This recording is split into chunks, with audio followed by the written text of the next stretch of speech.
ये सरकार सिर्फ अपने वोट के लिए कुछ भी कर सकती है, महिलाओं का इस्तेमाल कर सकती है, ये दलितों का भी इस्तेमाल कर सकती है, पिछड़ों का भी इस्तेमाल कर सकती है। पर जब बात आएगी रिप्रेजेंटेशन की, जब बात आएगी ग्लोबली आप लोगों को जाके आप लोगों को रिप्रेजेंट करना है, तब हमारी सरकार चुप हो जाती है। भाई उन लोगों को फंडिंग हो रही है, बीजेपी ने खरीद, सारी गोदी मीडिया है, बीजेपी ने खरीद रखा है। भाई जो माई बाप हमको पैसे देता है, हम उसके खिलाफ में कैसे बोल रहे हैं? अफगानिस्तान के सामने घुटने टेक रहे हो तुम यार।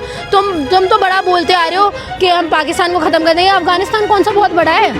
कौन सा तुम्हारे साथ में कौन सी बहुत ज़्यादा ट्रीटीज चल रही हैं? तुम तो चाइना को आग दिखाने की बात करते थे। मोदी जी एक टाइम में चाइना को आग दिखाने की बात करते थे ना। चाइना को तो छोड़ो, तुम अफगानिस्तान के सामने घुटने देख रहे हो। मोदी जी देखो कि इंटरनेशनल रिलेशनशिप्स कितने अच्छे हो रहे हैं। तो अब कहाँ गए इंटरनेशनल रिलेशनशिप जो अपने महिलाओं के लिए खड़े नहीं हो पा रहे? अब कहाँ गए? अब क्यों नहीं बोल रहे अंजना कश्यप? अब क्यों नहीं बोल रहे रुबिका लियाकत? जब उनके सामने जाके ये बोल रही थी कि आप, जब वो सामने से बोल रहे हैं प्रधानमंत्री जी मैं बायोलॉजिकल नहीं हूँ, तब तो नहीं हुआ। उसी टाइम में हमको समझ में आ गया था कौन सी जर्नलिज्म कर रहे हैं आप में। नमस्कार, 4PM न्यूज़ नेटवर्क देख रहे हैं आप और मैं हूं आपके साथ शाहीन खान। अफगानिस्तान के विदेश मंत्री इन दिनों देश के दौरे पर हैं। उनकी पीसी देश के अंदर होनी थी, लेकिन इस पीसी को लेकर के अब बवाल मच गया। दरअसल इस पीसी के अंदर अफगानिस्तान की तरफ से एक फरमान जारी किया गया जिसमें महिला पत्रकारों की एंट्री को बैन कर दिया गया। अब इस पूरे मुद्दे को लेकर के कहीं ना कहीं विदेश मंत्री और पूरी की पूरी बीजेपी सरकार घिर चुकी है। राहुल गांधी से लेकर प्रियंका गांधी और अलग अलग विपक्षी दल के नेताओं ने इस पूरी घटना की विरोध किया है और साफ तौर पर प्रधानमंत्री मोदी जी से सवाल किया है कि महिला सशक्तिकरण के नारे क्या पूरी तरीके से खोखले हैं। अफगानिस्तान के इस फरमान की मंजूरी के पीछे आखिरकार सरकार की मजबूरी क्या है, इस पर बातचीत करेंगे। देखिए हमारे साथ महिला एक्टिविस्ट है जो लगातार महिलाओं के मुद्दों को लेकर के काफ़ी हमलावर रही हैं। आप काफ़ी एक्टिव रही है, आप कैसे देख रहे हैं? विदेश मंत्री देश के दौरे पर हैं, हमारे अफगानिस्तान से आए, फरमान जारी कर देते हैं कि महिला पत्रकारों की एंट्री बैन होगी। कैसे इस पूरे मामले को देख रहे हैं? देखिए सबसे पहले तो शर्मनाक बात है कि अगर आप रिपोर्टर्स हैं, रिपोर्टर का कोई जेंडर नहीं होता है ना। It's all about journalism. So why are you putting gender specific? मतलब आप ये मान के चलते हो कि कहीं पे कोई भी चीज़ हो हम लोगों को बायस ज़रूर होना है ना। वो हमारा देश भी पुरुषात्मक देश रहा है, हमेशा से पेट्रियार्की चलती आ रही है।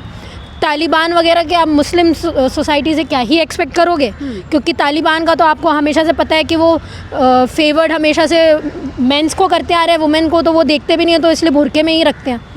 दूसरी बात, जब ऐसे लोग जो दो लोग मिल जाते हैं, जहाँ एक तरफ तालिबान जो अपने महिलाओं को आगे आने नहीं देता, यहाँ पे मनुस्मृति लागू करके महिलाओं को भी दबाने की हर बार कोशिश की जाती है। तो अब इस लपेटे में इंडिया में विमेन जर्नलिस्ट वुमेन्स भी आ चुकी हैं, है ना। और जो सवाल राहुल गांधी जी पूछ रहे हैं, जो सवाल प्रियंका गांधी जी पूछ रही हैं लगातार कि क्यों नहीं आने दिया गया है, और जो मोदी सरकार हमेशा से विमेंस की बात करती आ रही है कि बेटी बचाओ बेटी पढ़ाओ, तो जब बेटी पढ़ लेती है, जब वो जर्नलिस्ट बन जाती है, जब आप उसको एक स्पेस ही नहीं दे रहे हो आके अपना जर्नलिज्म दिखाने का, सवाल पूछने का, और तालिबान के इसमें आप हामी भर देते हो कि ठीक है विमेन जर्नलिस्ट नहीं आएंगी, इसका मतलब क्या है? कि आप भी चाहते हो कि ऐसी व्यवस्था चलती रहे। और ये तो बोलते आ रहे हैं कि हमको हिंदू राष्ट्र बनाना है, ये तो बोलते आ रहे हैं कि हमको मनुस्मृति लागू करनी है। तो मनुस्मृति में क्या है? जब मनुस्मृति को डॉक्टर अम्बेडकर जी ने जलाया था, तब उन्होंने बहुत एक श्लोक पढ़ पढ़ के जलाया उन्होंने। जो उन्होंने ये चीज़ कही थी कि मनुस्मृति सिर्फ शूद्रों के लिए ही नहीं, महिलाओं के लिए भी विरोध में है। तो वो बेवकूफ़ इंसान। तो सरकार की क्या मजबूरी है, हमारे विदेश मंत्री की क्या मजबूरी है कि तालिबान फरमान के सामने घुटने टेक देते हैं? मजबूरी नहीं, वो भी यही चाहते हैं, वो चाहते हैं यही है। वो जब हिंदू कोड बिल लागू हो रहा था, जब हिंदू कोड बिल के लिए हम महिलाओं के लिए था ना हिंदू कोड बिल, जब उनको सारे राइट्स मिल रहे थे, प्रॉपर्टी राइट्स मिल रहे थे, तलाक का राइट्स मिल रहा था, जब उन लोगों को अडॉप्ट करने का राइट्स मिल रहा था, ये सारे राइट्स को निगलेक्ट क्यों करना चाह रहे थे आरएसएस? क्यों जलाए थे डॉक्टर अम्बेडकर के पुतले? क्योंकि वो चाहते थे कि ना हो। और 100 साल पूरे होने के बाद भी जब उन्होंने आरएसएस ने पूरा जश्न मनाया है अपना, कोई भी एक वुमेन आपको दिखी है पैनल पे? पीएम मोदी का जो महिला सशक्तिकरण का कार्ड है वो चुनाव तक सीमित है। सिर्फ प्रोपोगेंडा अपने चुनाव तक चलाते हैं कि मैं तो ये भी बोल रही हूँ, वो छोड़ो, जब एक हाथ में पूरा विमेन रिजर्वेशन बिल पास हुआ, हाँ, जब लागू करवाने की बात हुई, आपने ओबीसी वुमेन को नहीं जोड़ा क्योंकि उनका ठीक है हमने मान लिया, पर जो आपने पास करवाया उनको तो करना चाहिए था। ये क्या बात हुई कि हम लोग जब तक पूरे 543 जितने भी हमारे यहाँ पे मिनिस्ट्रीज़ हैं, जब तक हम लोग उसको वापस गिन नहीं लेते तब तक हम लोग इम्प्लीमेंट नहीं करेंगे। क्यों भाई? जब सारे विपक्षी पार्टी सारे लोगों ने, शायद 2 लोगों को छोड़ के सबने भी फेवर कर दिया, तो वही इम्प्लीमेंट करना था विमेन रिजर्वेशन बिल। तो ये सरकार सिर्फ अपने वोट के लिए कुछ भी कर सकती है, महिलाओं का इस्तेमाल कर सकती है। हाँ। ये दलितों का भी इस्तेमाल कर सकती है, पिछड़ों का भी इस्तेमाल कर सकती है, पर जब बात आएगी रिप्रेजेंटेशन की, हाँ। जब बात आएगी ग्लोबली आप लोगों को जाके आप लोगों को रिप्रेजेंट करना है, तब हमारी सरकार चुप हो जाती है। भारत देश है, भारत देश के अंदर पीसी होनी है। फरमान चल रहा है तालिबान का कि महिला पत्रकार नहीं आएगी और पुरुष पत्रकार उस पीसी के अंदर रहते हैं, तो ये क्या पूरी आधी आबादी का? मैं तो ये भी बोल रही हूँ कि जो पुरुष पत्रकार गए हैं वहाँ पे, आपको नहीं जाना चाहिए था, वहाँ पे बैठना चाहिए था आपको प्रोटेस्ट में। कि क्यों जिस gender specific, when your constitution give you right that besides of their gender, religion, caste, creed, race, anything, यहाँ पे आप सब इक्वल हैं। सो आप क्यों नहीं बैठे वहाँ पे प्रोटेस्ट में कि हमारी कलीग्स को, हमारी सारी जो जितनी भी फीमेल कलीग्स हैं, आप उनको आने नहीं दे रहे हो? चलाना चाहिए था आपने प्राइम टाइम्स में, चलाना चाहिए था ना। और चित्रा त्रिपाठी और क्या बोलते हैं अंजना ओम कश्यप कहाँ हैं? वो कहाँ हैं? जब वो चलाते आ रही थी, जब उन्होंने प्रियंका भारती वगैरह जब बोल रहे थे, उन्होंने बोला था हम विमेन कार्ड नहीं खेलते। अब पूरे वुमेन को सिर्फ ये बोल के निग्लेक्ट किया गया कि तुम वुमेन हो इसलिए जर्नलिज्म में नहीं आओगे, आप वहाँ पे एंट्री नहीं है। अब क्यों नहीं चला रही अपने प्राइम टाइम में? आज तक को तो करोड़ों लोग देखते हैं। अब वो अंजना ओम कश्यप क्यों नहीं बोल रही है कि हमारी सरकार हमारे साथ फेवर में खड़ी नहीं हुई है? इसमें बड़ी बड़ी महिलाएं हैं जो पत्रकार के पद पर बैठी हुई हैं, सवाल करती हैं, आज वो चुप है। पूरी तरीके से महिलाओं को पूरी तरीके से उस पीसी से बाहर निकाल दिया क्योंकि उन लोगों को फंडिंग हो रही है। बीजेपी ने खरीद, सारी गोदी मीडिया है, बीजेपी ने खरीद रखा है। भाई जो माई बाप हमको पैसे देता है, हम उसके खिलाफ में कैसे बोल रहे हैं, है ना? तो वो इसलिए चुप है। लेकिन आपको वो समझ में नहीं आता कि पूरी विमेन कम्युनिटी आपके टुवर्ड्स देख रही है इस मुद्दे पे, है ना? और मुझे तो ये समझ में नहीं आता मोदी जी का क्या स्टैंड है ग्लोबली, भाई समझ में ही नहीं आता मुझे तो। कभी अमेरिका इतना कुछ बोल जाता है, तुम लोगों को टैरिफ लगाया जाता है, तब तुम कुछ नहीं बोल पाते। अमेरिका बोल देता है हमने सीज़ फायर करवा दिया, तब तुमसे कुछ बोला नहीं जाता। पहले ट्रम्प के आगे घुटने टेके, अब अफगानिस्तान के सामने घुटने टेक रहे हो तुम यार। तुम तो बड़ा बोलते आ रहे हो कि हम पाकिस्तान को ख़त्म कर देंगे। अफगानिस्तान कौन सा बहुत बड़ा है? कौन सा तुम्हारे साथ में कौन सी बहुत ज़्यादा ट्रीटीज चल रही हैं? तुम तो चाइना को आग दिखाने की बात करते थे। मोदी जी एक टाइम में चाइना को आग दिखाने की बात करते थे ना। चाइना को तो छोड़ो, तुम अफगानिस्तान के सामने घुटने टेक रहे हो। तो क्या हमारी विदेश नीति जो है फेल है, जहाँ पर एक छोटा सा देश, उसका एक विदेश मंत्री आकर तय करता है कि महिला पत्रकार पीसी के अंदर?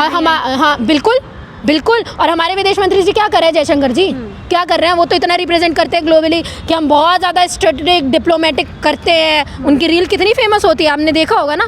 तो अब कहाँ है? अब क्यों नहीं बोल रहे हैं कि हमारे विदेश मंत्री उनके विदेश मंत्री के सामने घुटने टेक देते हैं और हमारे प्रधानमंत्री से मुंह खोला नहीं जाता? मोदी तो लगता किया दीदी की बात करते हैं, बेटी बचाओ बेटी पढ़ाओ, कहते हैं नारी सशक्त है तो देश सशक्त है। तो क्या यही सशक्तिकरण का उदाहरण है? वो भी छोड़ी, मैं तो आपको ये भी बोल रही हूँ, अगर क्या इंदिरा गांधी जी आज के टाइम में प्रधानमंत्री होती और ये चीज़ बोली जाती, क्या इंदिरा गांधी जी चुप रहती?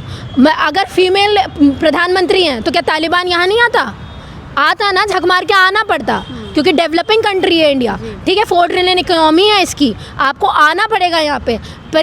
और ये तालिबान, आप ये मत समझिए कि ये तालिबान वो कर रहा है या ये कर, इसमें उसको भी पता है कि अभी जो चीज़ें चलती आ रही हैं इंडिया में, क्या आपको क्या लग रहा है ग्लोबली बातें नहीं जा रही हैं? सबको पता है ग्लोबली क्या हो रहा है, लोगों को पता है कि मनुस्मृति लागू करना चाहते हैं ये लोग, इसलिए तो मुंह खोल के हुआ ना। वरना आज तक जब इंदिरा गांधी प्रधानमंत्री थी जब वो अमेरिका को बोल सकती थी कि हमारे इंटरली जितनी भी चीज़ें हो रही हैं, जो भी कॉन्फ्लिक्ट हो रहा है, जब बांग्लादेश को अलग किया गया था, आप कोई नहीं होते बोलने वाले। जब हमारी फीमेल प्रधानमंत्री इतना गट्स रख के अमेरिका को ये चीज़ बोल सकती है, तो आज हमारे मोदी जी के अंदर कौन से रविशंकर विदेश मंत्री की क्या मजबूरी है कि पूरी तरीके से इस फरमान को मान लिया? मजबूरी नहीं है, ये ऊपर से ऑर्डर है, ये मोहन भागवत से ऑर्डर है। मैंने आपको बोला ना कि आरएसएस 100 साल होने के बाद भी जब पैनल में एक भी औरत नहीं दिखती है, तो मोहन भागवत जी से आया होगा कि ठीक है ये चीज़ बोल रहे हैं, ये तो हम भी इम्प्लीमेंट करना चाहते हैं मनुस्मृति को लेके। तो आप शांति से चुपचाप से, मोदी जी भी आप भी चुप रहिए और विदेश मंत्री आप भी चुप रहिए, क्योंकि यही होना है और आखिरी में यही होगा।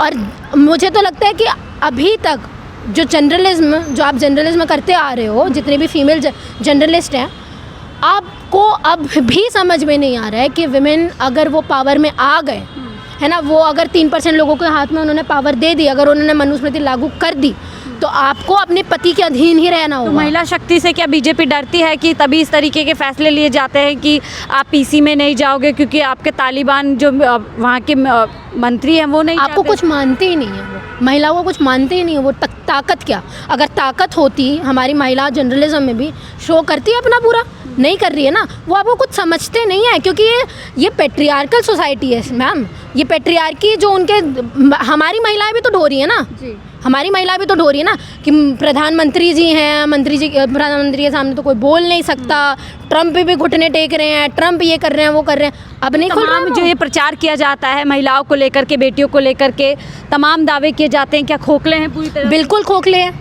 आपको समझ में आ जाना चाहिए अभी तक तो आपको समझ में आना चाहिए। हम तो मुंह से बोल ही रहे थे कब से कि ये चाहते हैं मनुस्मृति लागू करना, और सबसे ज़्यादा इम्पैक्ट इसमें हम ही नहीं, ब्राह्मण महिलाएं भी आएंगी, क्योंकि आपको भी राइट नहीं है, आपको भी पर्दानशी ही रहना पड़ेगा, है ना, आपको भी अपने पति के अधीन ही रहना पड़ेगा, आपको भी अपने बेटे के अधीन रहना पड़ेगा।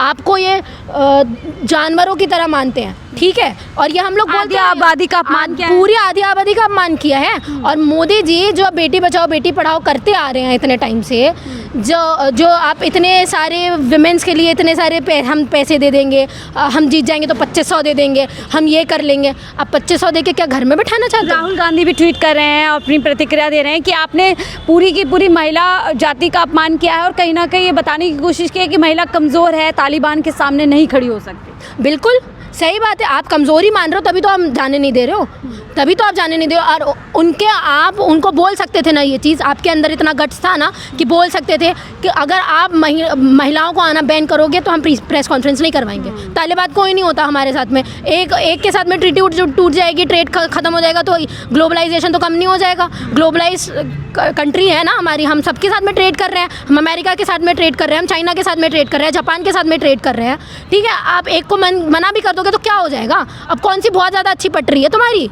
कोई तो नहीं पट रही है। बिल्कुल। आखिरी सवाल, जो देश की बड़ी महिला पत्रकार हैं, जो पूरी पत्रकारिता का कहती हैं कि हमने ही कहीं ना कहीं दामोदर संभाल रखा है, उनको आप क्या कहना चाहेंगे? मैं पूछ रही हूँ ना, मैं रूबिका लियाकत से भी पूछ रही हूँ, मैं चित्रा त्रिपाठी से भी पूछ रही हूँ, मैं अंजना ओम कश्यप से भी पूछ रही हूँ। फेस है ना, फीमेल फेस है जर्नलिज्म के, जो सिर्फ ये बोलते आ रहे हैं कि हमारी बहुत पावर है, विदेशों में हमारा डंका बज रहा है, मोदी जी देखो कि इंटरनेशनल रिलेशनशिप्स कितने अच्छे हो रहे हैं।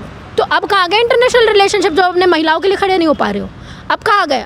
अब क्यों नहीं बोल रही अंजना ओम कश्यप? अब क्यों नहीं बोल रही रूबिका लियाकत? जब उनके सामने जाके ये बोल रही थी कि आप, जब वो सामने से बोल रहे हैं प्रधानमंत्री जी मैं बायोलॉजिकल नहीं हूँ, तब तो नहीं हुआ। उसी टाइम में हमको समझ में आ गया था कौन सी जर्नलिज्म कर रहे हैं आप में, जब सामने से इंसान बोल रहा है कि मैं बायोलॉजिकल नहीं हूँ। बायोलॉजिकल नहीं है इसलिए उसको इमोशन समझ में नहीं आते, इसलिए समझ में नहीं आता कि महिला उत्पीड़न हो रही है इतनी। तो विदेशी जमीन पर भारत का डंका क्या ढोंगे? पूरी तरीके से ढोंगे। आपने देखा नहीं सीज फायर हो रहा था जब? आपने देखा नहीं कि जब सिंदूर के टाइम में हो रहा था, जब सारे लोगों को, सारे विदेशी लोगों को हमारे साथ में खड़ा होना, सारे विदेश मंत्री को हमारे साथ में खड़ा होना चाहिए। पाकिस्तान के साथ मैच के दौरान महिलाओं का अपमान किया, अब जो है अफगानिस्तान के मंत्री के कहने पर महिलाओं का अपमान। ये घुटने ही टेकेंगे इनके सामने कुछ बोलने की, क्योंकि ये अपने लोगों को बचा रहे हैं ना, या अडानी जी अंबानी जी के खेल में खेल रहे हैं, तो उनको बचाने के चक्कर में अमेरिका के सामने कुछ बोला नहीं गया, ट्रंप के सामने कुछ बोला नहीं गया। जब अपमान हो गया वहाँ पे भी कि ब्राह्मण आते हैं तो जाति लेके आते हैं, तो भी आपके मुँह से कुछ निकला नहीं, ठीक है। यहाँ पे तालिबान के सामने भी, क्योंकि अगर तालिबान के सामने निकल जाता तो ट्रंप को क्या जवाब देते? लोग पूछते हैं ना कि ट्रंप के टाइम में आपका आवाज़ क्यों नहीं निकला, तो भाई वहाँ चुप रहे तो यहाँ भी चुप रह लो, है ना। ये करते आ रहे हैं ये लोग और यही करेंगे, और मोदी जी सिर्फ इसी चीज़ को लेके अपना वोट मांगेंगे और कल करते आएंगे कि आपका मंगलसूत्र खतरे में है, आपका ये खतरे में है, इनकी साजिश कोई और करने वाले लोग हैं। अगर साजिश करने वाले मुस्लिम हैं तो क्यों आए हैं तालिबान वाले यहाँ पे? अफगानिस्तान तो पूरी मुस्लिम कंट्री है, क्यों बुलाया यहाँ पे? नहीं बुलाना चाहिए था। और हमारे साथ बातचीत कर रही थी, ये देखिए सोशल एक्टिविस्ट हैं और बड़ी ही बखूबी से उन्होंने तमाम सवालों के जवाब दिए कि क्यों अब देश की बड़ी महिला पत्रकार इस पूरे मामले पर चुके हैं, जबकि पूरी तरीके से सरकार इस पूरे मामले पर जो है घिर चुकी है। आपकी क्या राय जरूर साझा कीजिएगा। देखते रहिए 4PM न्यूज़ नेटवर्क।